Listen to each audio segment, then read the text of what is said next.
Enfin, nous avons passé des commandes partout où cela est possible dans le monde. Et notamment, vous vous en doutez, en Chine, qui est le centre mondial de fabrication de ces masques. Et j'ai déjà évoqué le nombre de 250 millions de masques commandés à la Chine, qui correspondent au nombre de masques effectivement en fabrication à destination de la France.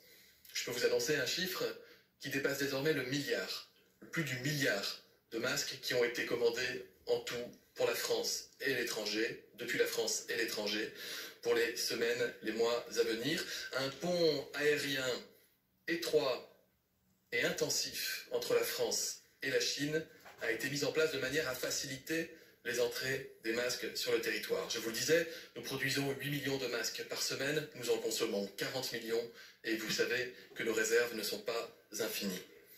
De nouvelles difficultés se sont faites jour, qui concernent aussi bien l'État que les collectivités qui tentent de nous venir en aide en cherchant à importer, je les en remercie, des masques, et également des entreprises qui se sont engagées sur ce chemin avec nous.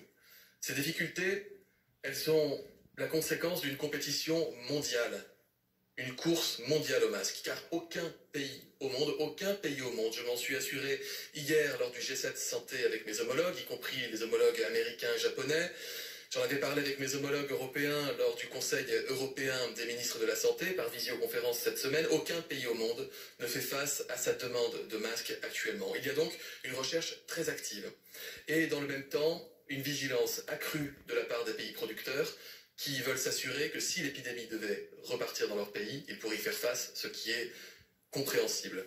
Ainsi, je n'ai la certitude que les importations sont effectivement sur notre territoire national que lorsque les masques que nous avons commandés sont effectivement sur le territoire national, que à la minute où l'avion qui doit amener les masques atterrit sur le tarmac des aéroports français concernés.